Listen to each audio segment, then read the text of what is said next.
adlaw nga Domingo karon mga kaigsuunan, sa 17 sa bulan sa Abril tuig 2022. Ato karong gisaulog ang Domingo sa pagkabanhaw sa atong Ginoo, Easter Sunday. Ang pagbasa kinutlo gikan sa Ebanghelyo sumala ni San Juan, Kapitulo 20, versikulo 1 ngadto sa 9. Sayo sa buntag sa unang adlaw sa simana, samtang ngit-ngit pa, si Maria Magdalena miadto sa lubnganan ug nakita niya nga ang bato naligid na gikan sa baba sa lubnganan. Midagan siya ug miadto kang Simon Pedro ug sa tinun-an nga gimahal ni Jesus ug giingnan niya sila. Gikuha nila sa lubnganan ang Ginoo ug wala kami mahibalo kung hain nila ibutang siya.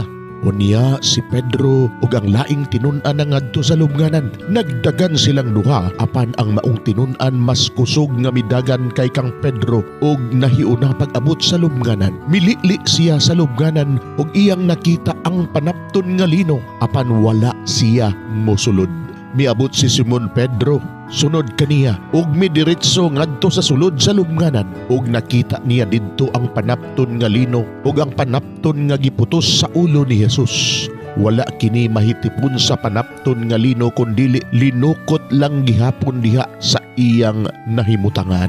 Unya kadtong tinun-an nga nahiuna pag-abot sa lubnganan, misulod usab ug nakakita siya ug mituo. Wala gihapon sila makasabot sa bahin sa kasulatan nga nag-ingon nga mabanhaw siya.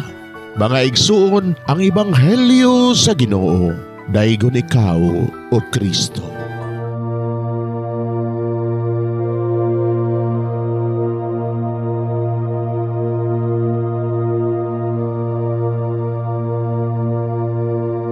Pagampo sa dili pa magsugod sa trabaho. Magampo kita sa ngalan samahan sa Anak ug sa Espiritu Santo. Amen. Langit mo namong Amahan, sa among pagsulod nining trabahoan, among gidala ang imong presensya uban kanamo. Among gipamulong ang imong kalinaw, imong grasya, imong kaluoy, ug ang imong perpektong hanay sa among mga trabaho. Among gipadayag ang imong gahom labaw sa tanan diha sa mga butang nga among mahimo, masulti, mahuna-unaan ug mahukman sulod nining adlaw. Ginoo, nagapasalamat kami sa gasa sa kinabuhi niining bagong adlaw, niining kahigayunan nga kami nakasulod sa trabaho ug mamahimong parte niining nga grupo. Salamat sa mga gasa nga imong gitugyan kanamo. Hamong gamiton kini diha sa pagimaya kanimo. Hatagi kami sa kusog ug kadasig sa pagbuhat sa among mga trabaho. Panalangini ang among mga proyekto, mga ideya ug kusog. Aron sa ingon, bisan sa pinakagamay namong mga kalampusan, magahatag kini sa imong himaya. Ubani kami Ginoo sa among pagtrabaho nining adlaw. Puna kini nga lugar sa inspirasyon ug kusog. Tabangi kami nga magtrabaho isip usa ka grupo nga mapakita sa usag-usa ang kamaayo.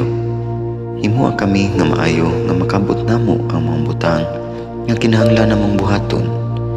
Himuha kini nga lugar nga puno sa kalipay ug panagihigalaay. Ug kamugaway ug kalinaw ang mapatigbabaw niining dapita. Ginoo, kung kami ana sa kalibog, giyahi kami. Kung kami muwadaan sa kadasig ug paglaom, dasiga kami.